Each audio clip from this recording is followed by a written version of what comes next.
Torna, dopo lo stop imposto dalla pandemia, la tradizionale fiera dei vini di Corno di Rosazzo.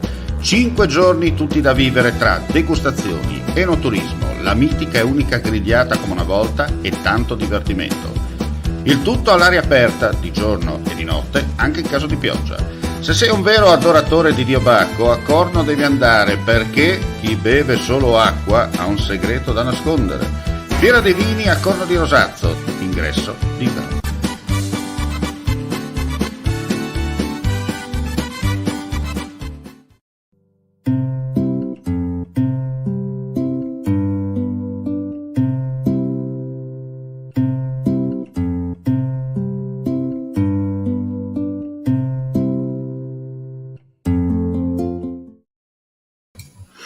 Ben ritrovati gentili amici e amiche alla visione all'ascolto per quanto riguarda l'informazione su friulitv.net, dunque aggiornamenti di cronaca dell'ultima ora.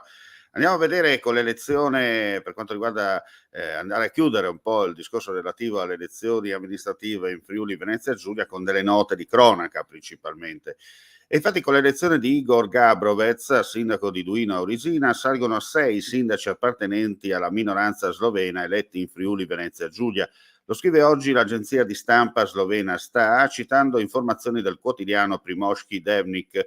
Gabrovec, candidato di centrosinistra, ha prevalso col 51,4% sulla sfidante Daniela Pallotta di centrodestra, che ha ottenuto il 48,5% a Duino Aurisina. Oltre a Gabrovec, gli altri sindaci della minoranza slovena in regione sono Sandy Klun a San Dorligo della Valle, Dolina, Tania Kosmina a Monrupino o Repenbord, Fabio Vizintin a Doberdò, Luca Pisca a Savogna di Sonzo, Sovodnia Obsoshi e Franca Padovan a San Floriano del Collio o Steverian.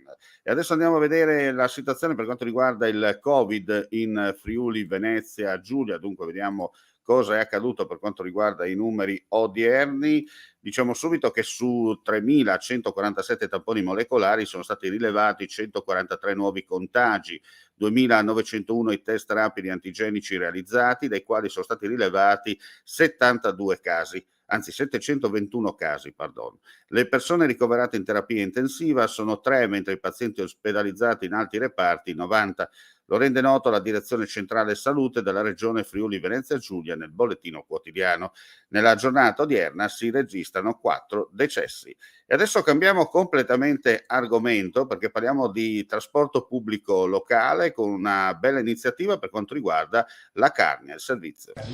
Assessore Pizzimenti, debutta il bus a chiamata nella Val Degano, partirà il 20 giugno. Di che cosa si tratta? Intanto è un nuovo servizio che aggiungiamo a quello che esiste già, quindi andiamo a fare 34 corsi in più rispetto al precedente, specialmente nelle frazioni della montagna, la Val Degano in questo caso. Incominciamo dalla montagna non a caso perché sappiamo i disagi che ci sono, per mettere in rete quelle che sono appunto le periferie dei comuni, delle montagne, per collegarli al centro più importante, in questo caso Tolmezzo.